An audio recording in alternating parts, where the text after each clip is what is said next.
यीशु मसीह के नाम में CLFA द्वारा आयोजित किए गए इस ऑनलाइन यूथ रिट्रीट में शामिल होने वाले सारे जवानों को मैं जियो वर्गीस अहमदाबाद से यीशु मसीह के नाम में प्रेमी सलाम कहता हूं। इस एक्सप्लोर यूथ रिट्रीट में बोलने का मौका जो इस रिट्रीट के ऑर्गेनाइजर्स ने मुझे दिया, उसके लिए मैं प्रभु का आभारी हूं। और क्योंकि मेरे सामने ज़्यादा समय नहीं है, तो मैं उस विषय जो मेरे दिल में प्रभु ने रखा है उसकी तरफ मैं जल्द से जल्द बढ़ना चाहूँगा। आज जो मैं आपके सामने बात रखूँगा वो ये है कि अनंत काल को ध्यान में रखते हुए हम हमारे वर्तमान को कैसे जिए। अनंत काल को ध्यान में रखते हुए हमारे इस वर्तमान को कैसे जिए। और इस बात को मैं जब आपके सामने रखूंगा तो उसको मैं 3 विभागों में आपके सामने रखूंगा। बहुत सरल से 3 सवाल। ये क्या, अब क्या, आगे क्या। ये क्या का मतलब ये क्या हो रहा है, अब हम क्या करें, अब क्या, और आगे क्या होगा। तो इन 3 सवालों के नीचे मेरी बात तो मैं आपके सामने रखूंगा। मैं विश्वास करता हूं कि ये सब क्या हो रहा है उस विषय को लेकर इसके पहले वाले सेशन में कई सारी बातें हुई होगी। एक ऐतिहासिक समय में से हम गुजर रहे हैं। 2 विश्व महायुद्ध इस पृथ्वी पर हुए, लेकिन इस तरह का एक संकट तब भी नहीं आया था। किसी ने इस तरह से कहा कि नूह के समय के जल प्रलय के बाद पहली बार ऐसा हो रहा है कि संसार पूरी तरह से थम गया और चारों तरफ बेचैनी है, चिंताएं है, आशंकाएं है, और शायद मैं कहूं कि आतंक है तो गलत नहीं होगा। हर कोई डरा हुआ है क्योंकि नौकरियां गई है, धंधे चल नहीं रहे हैं, नफे कट गए हैं, माल का नुकसान हुआ है, सामने गरीबी मंडरा रही है। कुछ महीनों के बाद या कुछ हफ्तों के बाद खाएंगे क्या, घर पहुंच पाएंगे या नहीं, हमारे प्यारे लोगों से वापस मिल पाएंगे या नहीं। लोग दम तोड़ रहे हैं। दूसरी तरफ बीमारी भी हटने का नाम नहीं ले रहा है और दूसरी बीमारियां पीछे पीछे आ रही है करके अंदेशा भी है। तो ये सबको लेकर पृथ्वी पर एक तरह से आतंक का माहौल है, चिंता का माहौल है। और अगर हमने ध्यान नहीं रखा तो हम भी इसमें खींचे जाएंगे। अब जवानों की समस्याएं भी है अलग से कि हमारे पढ़ाई का क्या होगा, स्कूल का क्या होगा, कॉलेज का क्या होगा, हमारी परीक्षाएं होगी कि नहीं, हमारे इंटरव्यूज़ होंगे कि नहीं, हमारे एंट्रेंस एग्जाम्स होंगे कि नहीं, हमें नौकरी मिलेगी कि नहीं, हम कहीं रह तो नहीं जाएंगे, हमारी शादियां होगी कि नहीं। तो एक के बाद एक अलग अलग सवालों को लेकर हम इसमें चिंतित रह सकते हैं। लेकिन मैं विश्वास करता हूं कि सेशन 1 के अंदर ये जो पहला मेरा जो किस्सा है, जो भाग है कि ये क्या हो रहा है, उस विषय के ऊपर कई सारी बातें आपके सामने रखी गई थी। और मैं आशा रखता हूं कि उसके अंत में इसी तरह से कहा गया कि यीशु पर भरोसा रखो, यीशु पर भरोसा रखो। उसी विषय को मैं आगे बढ़ाना चाहूँगा और इसलिए मैं मेरे इस संदेश के दूसरे भाग में तुरंत ही प्रवेश करना चाहता हूँ, और वो है कि अब क्या। कि ये सब संसार में हो चुका है, ये परेशानियाँ अभी हमारे लिए एक वास्तविकता है, इसका सामना करना है, इसमें से निकलना है। तो अब ये समय में जब लॉकडाउन चल रहा है तब हम करें क्या। तो वैसे तो 5-6 हफ्ते निकल चुके हैं, लेकिन फिर भी कुछ चीज़ों का जो ध्यान हमें रखना चाहिए वो मैं आपके सामने रखना चाहूँगा। सबसे पहली बात मैं सोचता हूँ कि हमें जो ठीक करना चाहिए वो ये है। सदियों पहले हम ये सोचते थे कि ये सारे ब्रह्मांड का, इस सारे सृष्टि के केंद्र पर, सेंटर में हम पृथ्वी है, यानी सारा सृष्टि जो है इस पृथ्वी के इर्द गिर्द घूमते रहता है।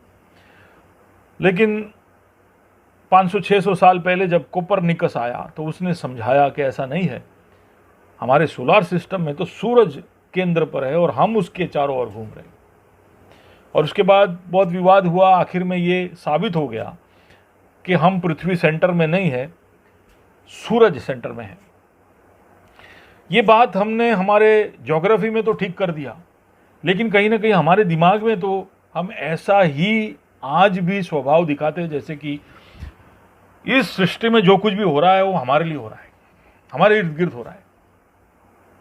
हम ऐसा सोचने लग जाते हैं कि परमेश्वर ने मुझे इसलिए बनाया है क्योंकि मैं एक इंजीनियर बनूं, एक डॉक्टर बनूं। हम समझते हैं कि सब कुछ हमारे लिए हो रहा है और जो कुछ भी इस सृष्टि में हो रहा है वो हमारे फायदे के लिए हो रहा है। तो ये सोच को बदलना जरूरी है, क्योंकि पवित्र शास्त्र ये कहता है कि ये सृष्टि परमेश्वर ने बनाई, लेकिन परमेश्वर के लिए बनाई। वो उसके खुशी के लिए उसने बनाई है। वो इसलिए नहीं बनाई कि हम कुछ बन जाए और फिर हम नौकरी करें और फिर हम शादी करें, फिर हम घर बनाएं। हम हमारे महल बनाते जाते हैं और हम प्रभु से, जैसे कि हमारा हक है, प्रभु वो अल्लादीन का जी नहीं आता है ना, ऐसा प्रभु अब नौकरी दे, फिर छोकरी दे, फिर हमें घर दे, अब हमें आगे बढ़ा। जैसे कि प्रभु को ये सब पूरे संसार, पूरे जिंदगी भर आपको ये करते ही रहना है। ऐसा नहीं है। ये सब हमारे लिए नहीं बना है, ये सब प्रभु के लिए बना है। तो पहला चीज जो हमें करेक्ट करना है, हमारा जो नजरिया को बदलना है कि ये संसार, ये जिंदगी, हम जो कुछ भी देख रहे हैं वो हमारे इर्द गिर्द नहीं है।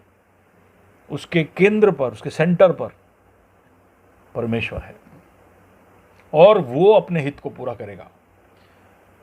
वो जो चाहता है वही होगा और इसके लिए हमको तैयार हो जाना है।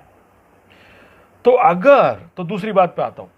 तो अगर परमेश्वर ने ये सब अपने लिए, उसके हित के लिए, उसकी खुशी के लिए बनाया है, तो फिर वही रहेगा जो उसके उद्देश्य के साथ मेल खाता है। जो उसके हित के दिशा में जो कोई बातें हैं वही रहेगी, उसके विरुद्ध आने वाली सारी बातें नहीं टिक पाएगी। और इसलिए हमें क्या करना है? हमें ये पक्का करना है कि हमारी जिंदगियां वही दिशा में है जिस दिशा में परमेश्वर सब बातों को लेकर जा रहा है। You have to align your self with God. हमारे जीवन में ऐसी कोई बात नहीं होनी चाहिए जो परमेश्वर की दिशा के विरुद्ध में खड़ी रहे, क्योंकि ऐसी बातों को वो हटा देगा और जो उसके हित के विरुद्ध है उन चीजों को वो बाजू में रख देने वाला है। परमेश्वर का हित ही पूरा होगा। तो उसके लिए हमें क्या करना पड़ेगा? अगर हमारे जीवन में ऐसी कोई बातें हैं जो परमेश्वर के हित के विरुद्ध है, तो उसको सरेंडर करना पड़ेगा, उसको समर्पित करना पड़ेगा। हमारे मन में मन फिराव लाना पड़ेगा, हमारे दिल को बदलना पड़ेगा, हमारे चरित्र में बदलाव लेकर आना पड़ेगा। हमें परमेश्वर की तरफ लौट कर आना पड़ेगा। सब कुछ परमेश्वर के हित के अनुसार हो रहा है और हमें परमेश्वर की ओर लौट कर आना है। मैं तो इस तरह से कहूंगा, make sure U turn before he will return. वो लौट कर आए उसके पहले आप परमेश्वर की तरफ लौट कर आओ। ये जो चीजें हो रही है हमारे चारों ओर, हम जब जो देख रहे हैं, वो सब प्रभु के वचन में लिखा हुआ है कि होगा। ये सब भविष्यवाणियों का पूर्तिकरण है, ऐसा होना है। तो ये सब देखकर हमें खुश हो जाना चाहिए कि जो हम पढ़ रहे थे अभी हमारे आंखों के सामने हम देख पा रहे हैं। और ये हमें चुनौती भी देनी चाहिए कि भैया समय आ गया है, अब ज्यादा लंबा समय हम जिंदगी के साथ खिलवाड़ नहीं कर सकते, हमें प्रभु के साथ मेल में आ जाना पड़ेगा। और अगर हम प्रभु के साथ मेल में आ गए हैं ना, तो फिर हमारा वर्तमान, भविष्य और अनंत काल सब सुरक्षित हो जाएगा। अगर हमें बॉम्ब से बचना है तो बॉम्ब का जो शेल्टर है उसके बारे में ज्ञान होने से हम बॉम्ब से नहीं बच पाएंगे। हम उस बॉम्ब के शेल्टर के आजू बाजू खड़े रहेंगे तो भी हम बॉम्ब से नहीं बच पाएंगे। उस शेल्टर के दरवाजे के पास खड़े रहोगे तो भी आप बॉम्ब से बच नहीं पाओगे। आपको बॉम्ब से बचना है तो वो शेल्टर के दरवाजे को खोलकर शेल्टर के अंदर जाना है। तो परमेश्वर के साथ के रिश्ते में उस तरह से ना, कई सारे लोग, जवान लोग खास करके, परमेश्वर के बारे में जानते हैं, परमेश्वर के संगति या उसके लोगों के इर्द गिर्द खड़े रहते हैं, द्वार तक भी आते हैं, लेकिन उसके साथ के घनिष्ठ रिश्ते में जुड़ने से चूक जाते हो। पर यह आपको करना है। अगर आप परमेश्वर के साथ के एक अच्छे रिश्ते में होना, तो आप उसके पंखों के तले आ गए, फिर आपको सुरक्षा उपलब्ध है। यीशु ने उसके चेलों से कहा कि तुम खाने पीने की चिंता छोड़ दो, क्या पहनोगे उसकी चिंता छोड़ दो, तुम सिर्फ मेरे राज्य को और मेरी धार्मिकता को ढूंढते रहो, ये सब चीजें तो मैं तुम्हारे पीछे पीछे जोड़ दूंगा। अगर हम यीशु के साथ एक घनिष्ठ रिश्ते में बन जाते हैं तो फिर दूसरी कोई चिंता की जरूरत ही नहीं है।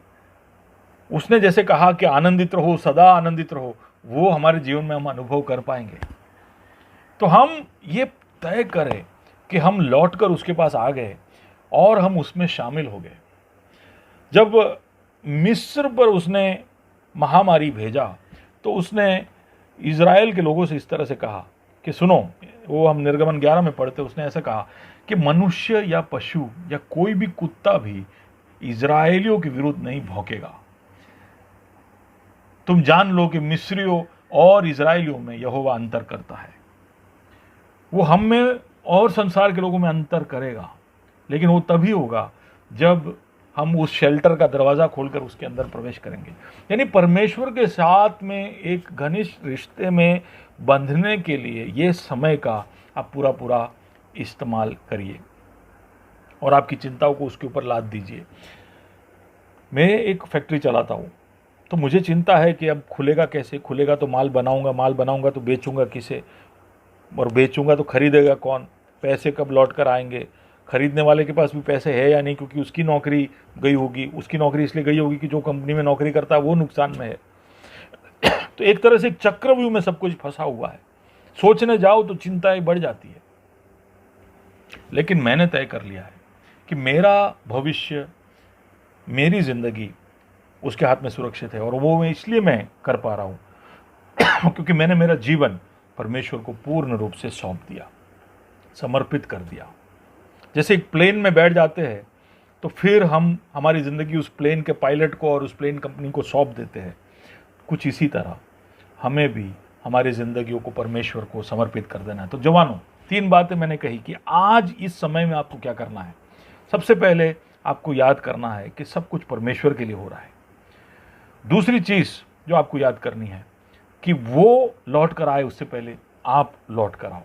और तीसरी बात, आप सिर्फ लौट कर मत आओ, परमेश्वर के साथ के घनिष्ठ रिश्ते में जुड़ जाओ, क्योंकि उसी के अंदर हमारे वर्तमान, भविष्य और अनंत काल सुरक्षित है। तो अब मेरे संदेश के तीसरे भाग में मैं आना चाहता हूँ। मैंने देखा अब तक ये क्या और अब क्या। अब मैं देखने जा रहा हूँ आगे क्या। अब आगे क्या होगा। ये लॉकडाउन हमेशा तो रहेगा नहीं, थोड़े समय के बाद ये सब ठंडा पड़ जाएगा, सब नॉर्मल की तरफ आएगा और कुछ बातें होगी, उसका ध्यान हमें होना चाहिए और उसके लिए अभी से तैयारी शुरू कर लेनी चाहिए। तो आगे क्या होगा उसके लिए खाली उस आगे जो होने वाली बातों के लिए ही तैयारी नहीं, उसको अनंत काल के दृष्टिकोण से मैं देख रहा हूँ, क्योंकि मेरा टॉपिक भी वही है ना, याद है ना आपको, कि अनंत काल को ध्यान में रखते हुए हम वर्तमान में कैसे जिए। तो आज हम क्या करें, अगले हफ्ते हम क्या करें, और आने वाले समय के लिए हम कैसे अपने आप को तैयार करें, वो भविष्य हो या अनंत काल हो। तो आगे क्या है वो देखते। पहली बात जो मैं आपके ध्यान में लाना चाहता हूँ, 6 बातें मैं आपके सामने रखूंगा। उसमें पहली बात यह है, यीशु मसीह ने लूका 18 और 8 में इस तरह से कहा कि मनुष्य का पुत्र जब आएगा तो क्या वह पृथ्वी पर विश्वास पाएगा। यानी एक ऐसा समय आ रहा है जब हमारे सबके विश्वास ठंडे पड़ सकते हैं। पर उसने सवाल पूछा है, तो उसका मतलब है कि उसका जवाब हाँ भी हो सकता है और ना भी हो सकता है। यानी वो हमारे हाथ में है। हमारा विश्वास ठंडा पड़े या नहीं, वो देखना वो हमारा जिम्मेदारी है। हमारा विश्वास क्या है। अगर आपको मैं कहूं कि फलाना होटल बहुत अच्छा है, तो आप जान लिए कि मैं एक पास्टर हूं और मैं वहां जाकर आया और फिर मैं बोल रहा हूं, तो शायद आप मेरी उस बात को सुनकर उस बात को मान लो और विश्वास कर लो कि हाँ, ये होटल बहुत अच्छा है। आप कभी उधर गए नहीं हो, लेकिन मेरी बात पर विश्वास कर आप विश्वास करो। कई बार हमारे विश्वास इस तरह का होता है। हम इसलिए विश्वास करते हैं क्योंकि हमारे पापा ने कहा, मम्मी ने कहा, भाई ने कहा, दादा ने कहा, या हमारे चर्च के पादरी ने कहा, पोप ने कहा, बिशप ने कहा। किसी और का विश्वास स्वीकार कर वो मेरा विश्वास है, वो विश्वास ठंडा पड़ जाएगा। क्योंकि आने वाले समय में प्रभु का वचन कहता है कि उपद्रव आएंगे, यातनाएं आएगी, पीड़ाएं आएगी, और उस समय किसी और का विश्वास लेकर अगर आप घूम रहे हो तो आपका विश्वास ठंडा पड़ जाएगा, आप नहीं खड़े रह पाओगे। फिर आपको करना क्या है, तो वो थर्ड पार्टी विश्वास से फर्स्ट पार्टी विश्वास करना है। यानी आपको उस विश्वास को अनुभव करना है, आपके जीवन में उसको अनुभव में लाना है। तो उसके लिए आपको उस प्रभु के साथ के रिश्ते में और मजबूत तरह से जुड़ना पड़ेगा। और वो कैसे जुड़ सकते हैं, कोई भी रिश्ते को घनिष्ठ करना हो तो संवाद करना पड़ता है, बातचीत करनी पड़ती है। और प्रभु के साथ का बातचीत वचन पढ़ने से और प्रार्थना करने से। वचन पढ़ते हैं तो प्रभु की बातें हम सुन सकते हैं, प्रार्थना करते हुए तो वो हमारी बातें सुनता है, और प्रार्थना में वो भी शामिल होता है, क्योंकि हम मांगते यीशु के नाम में है, मांगते खुदा बाप से है, और उसमें शामिल होने वाला पवित्र आत्मा है। तो एक तृत्व के साथ के घनिष्ठ रिश्ते में प्रार्थना के द्वारा जुड़ते हैं। हमारा रिश्ता घनिष्ठ होता है तो विश्वास मजबूत होता है। हम उस थर्ड पार्टी विश्वास को हमारे जीवन में अनुभव करना शुरू कर देते हैं। वचन पढ़ते तो वचन के द्वारा प्रभु बात कर रहा है, प्रार्थना कर रहे तो प्रार्थना सुनकर प्रभु हमसे बात कर, हमारा विश्वास और मजबूत होता है। तो जब यातनाएं, पीड़ाएं कुछ भी आएगी तो ये विश्वास मजबूत हो जाने की वजह से अंत में एक समर्पण की तरफ आप बढ़ जाओगे, और उस विश्वास को कोई भी चीज़ डगमगाने में सफल नहीं हो पाएगी। तो पहला बात कि आप जब मनुष्य का पुत्र आए तो आप में विश्वास वो पाना चाहिए। दूसरी बात, ये हम मत्ती रचित समाचार उसके 24 और 12 में, ये भी यीशु मसीह के आगमन के साथ जुड़ी हुई एक बात है। यीशु ऐसा कहता है कि अधर्म के बढ़ने से बहुतों का प्रेम ठंडा पड़ जाएगा। अंत के समय में ये सब होगा। अब हम विश्वास कर रहे हैं कि ये सब हम जो देख रहे हैं वो अंत के समय का निकट आना है। तो फिर एक दूसरी बात जो हो सकती है वो ये है कि बहुतों का प्रेम ठंडा पड़ जाएगा। अब यहाँ पर प्रश्न चिन्ह नहीं है, पूर्ण विराम है। उसका मतलब है कि बहुतों का प्रेम ठंडा पड़ जाएगा, और हमें ये तय करना है कि हमारा प्रेम ठंडा ना पड़े। अब प्रेम ठंडा इसलिए पड़ जाएगा क्योंकि देखिए, एक न्यू नॉर्मल आएगा। कोरोना को जीत कर एक न्यू नॉर्मल आएगा। तो इंसान जब कोरोना को जीत लेगा, कोरोना के ऊपर हावी हो जाएगा, तो उसका हिम्मत इतना बढ़ जाएगा कि वो परमेश्वर के खिलाफ भी अपने गर्दन को उठाएगा। आने वाले समय में हम पाप को बढ़ता हुआ देखेंगे, और ये होना ही है, क्योंकि यीशु मसीह ने कहा कि मनुष्य के पुत्र के आगमन के समय नूह के प्रलय के जैसा होगा। लोग खा रहे होंगे, पी रहे होंगे, शादी कर रहे होंगे, शादी में दे रहे होंगे, यानी सब कुछ एक नॉर्मल हो जाएगा। और नूह के समय में इतना पाप हुआ कि परमेश्वर ने यह तय किया कि मैं संसार को नष्ट कर दूंगा। तो ऐसा एक समय आगे आने वाला है। पाप के बढ़ने की वजह से, अधर्म के बढ़ने की वजह से बहुतों का प्रेम ठंडा पड़ जाएगा। हम जो विश्वासीगण ध्यान नहीं रखेंगे तो पाप के मौके इतने हमारे सामने अब आने वाले हैं, प्रलोभन इतने सारे बढ़ने वाले हैं कि अगर हमने ध्यान नहीं रखा तो हमारा प्रेम ठंडा पड़ जाएगा। कैसे ठंडा पड़ेगा? परमेश्वर पिता की तरफ ठंडा पड़ जाएगा, यीशु की तरफ ठंडा पड़ जाएगा, दूसरे विश्वासियों की तरफ ठंडा पड़ जाएगा, संसार की तरफ ठंडा पड़ जाएगा, परमेश्वर के सुसमाचार की तरफ और उसके पवित्र वचन की तरफ ठंडा पड़ जाएगा। वो सब आप बहुत कुछ कर रहे होंगे, चर्च जा रहे हो, प्रार्थना कर रहे हो, बहुत कुछ कर रहे हो, लेकिन आपका दिल उसमें शामिल नहीं है, ठंडा पड़ गया है। तो आपके अंदर एक्शन हो रहा है लेकिन पैशन नहीं है। क्यों? क्योंकि आपका पैशन पाप में जल रहा है। आपने आपका पैशन पूरा पाप को दे दिया है। अधर्म के बढ़ने से बहुतों का प्रेम ठंडा पड़ जाएगा। तो आपको ये ध्यान रखना है कि आप आपके दिल में पैशन को गर्म रखें। कैसे गर्म रह सकते हैं? कैसे गर्म रह सकते हैं? जैसे कोलसा जलते रहने के लिए दूसरे कोलसों के संग रहता है, उसी तरह हमको भी दूसरे विश्वासियों के साथ, हमारे जैसे सोचने वाले लोग, हमारे जैसे प्रभु से प्यार करने वालों के संग रहकर हमारे दिल के अंदर वो गर्मी को बनाए रखना है।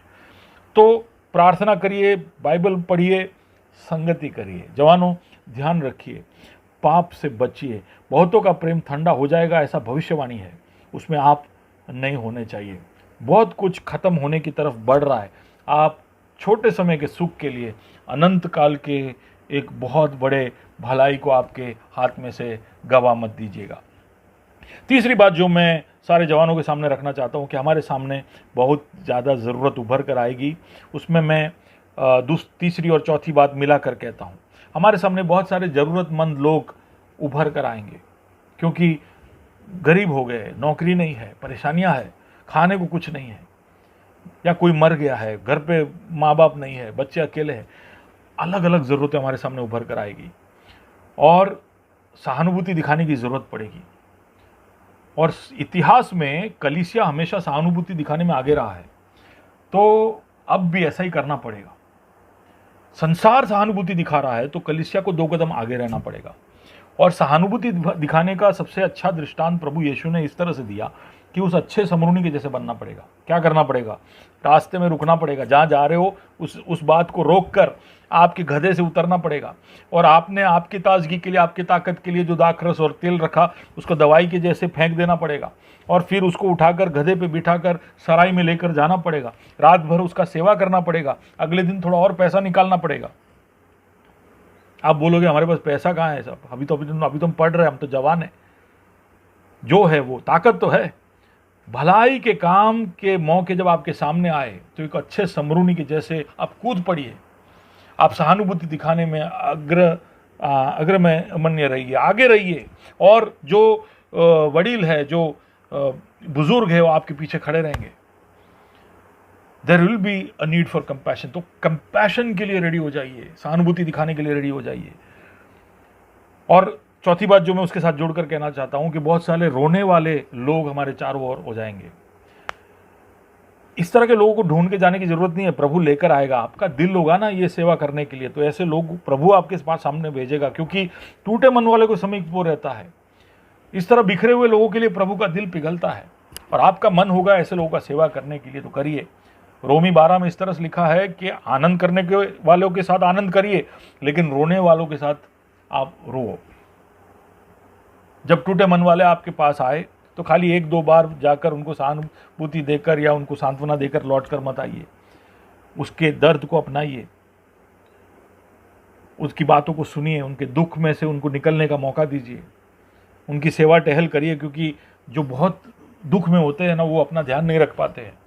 उनके साथ थोड़ा सा सफ़र करिए, जर्नी करिए, और उनकी मदद करिए। ऐसा जब करोगे ना, तो वो आपकी हर बात को सुनने के लिए तैयार हो जाएगा। आप जब यीशु मसीह के बारे में उसको बताओगे तो वो सुनेगा, क्योंकि आपके जीवन के अंदर वो यीशु की झलक को देखेगा। तो सहानुभूति के मौके छीन लीजिए, साथ में रोने के मौके वो भी आप छीन लीजिए।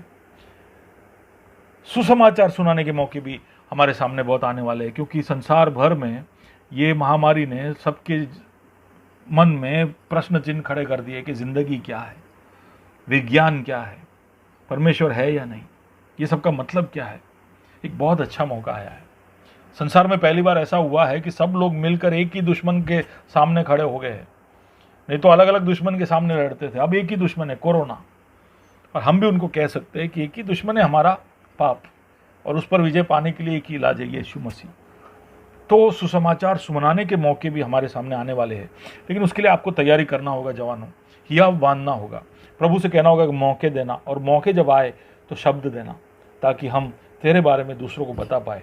क्योंकि सब कुछ अगर दी एंड की तरफ बढ़ रहा है, तो किसी हमारे दोस्तों के पास जिसके साथ हम हमारी ज़िंदगी के अच्छे पल बिताते हैं, जिसके साथ हम हंसते हैं, घूमते हैं, जिसके साथ हम गम बांटते हैं, वो अनंत काल में तेरे साथ जुड़ जाए। इसके लिए हमको मौके देना कि हम कोशिश करें। और आखिरी बात जो मैं कहना चाहता हूँ जवानों आपसे ये है, पहला पत्रस उसके 4 अध्याय के 7वें कलम में इस तरह से लिखा है, सब बातों का अंत तुरंत होने वाला है, इसलिए संयमी होकर प्रार्थना के लिए सचेत रहो। पत्रस आखिर में एक और बार प्रार्थना को लेकर आता है और कहता है क्योंकि सब चीज़ों का अंत होने वाला है, इसलिए ज़्यादा प्रार्थना करना पड़ेगा। आप जो नॉर्मल प्रार्थना कर रहे हो उससे बढ़कर एक प्रार्थना में अपने आप को समर्पित करना पड़ेगा। सब चीज़ों का अंत हो रहा है तो ये युद्ध है ना, एक आत्मिक युद्ध है। ऊपर जो चीज़ें मैंने कही वो सबको भी आपको पूरा होता देखना है, तो उसको प्रार्थना में सामर्थ्य देना पड़ेगा। हमारे युद्ध एक मल्लयुद्ध, आत्मिक युद्ध, ये दुष्टात्माओं के और शैतान के सेना के विरुद्ध है, तो उसमें बल केवल प्रार्थना के द्वारा हमें प्राप्त होगा। तो प्रार्थना में संयमी होकर, सोबर एंड सेल्फ कंट्रोल, और सचेत होकर, वॉचफुल होकर, जागते रहकर प्रार्थना हमें करना है। और ऐसा हम करेंगे तो अनंत काल में हमारा स्वागत जो है वो बड़े शान से होगा, और प्रभु वही चाहता है। ऐसा नहीं होना चाहिए कि हम जब स्वर्ग में एंट्री करें तो इधर उधर 1-2 छोटे छोटे ताली सुनाई दे। बड़े आवाज़ के साथ स्वर्ग में स्वागत होना चाहिए, लेकिन उसके लिए मेहनत यहाँ करना पड़ेगा। तो ये हो क्या रहा है, अब क्या, आगे क्या, ये सब बातें मैंने आपके सामने रखी। आशा रखता हूँ कि इसको आप ध्यान में लेकर आपके जीवन में जो परिवर्तन करना है वो आप करोगे। यीशु बहुत जल्दी लौट कर आ रहा है और उसके लिए आप अपनी तैयारी करिए। प्रभु इन वचनों के द्वारा आपको आशीष दे। एक छोटी सी दुआ करता हूँ। खुदावंद, सबको तेरे हाथों में सौंपता हूँ। इन वचनों को तू उनके दिलों में संभाल कर रखना और उनके दिलों में, मनों में, जीवनों में परिवर्तन हो, इसके लिए तू उनकी मदद करना, महिमा तू प्राप्त करना। यीशु मसीह के नाम से मांगते हैं, आमीन। प्रभु आपको आशीष दे।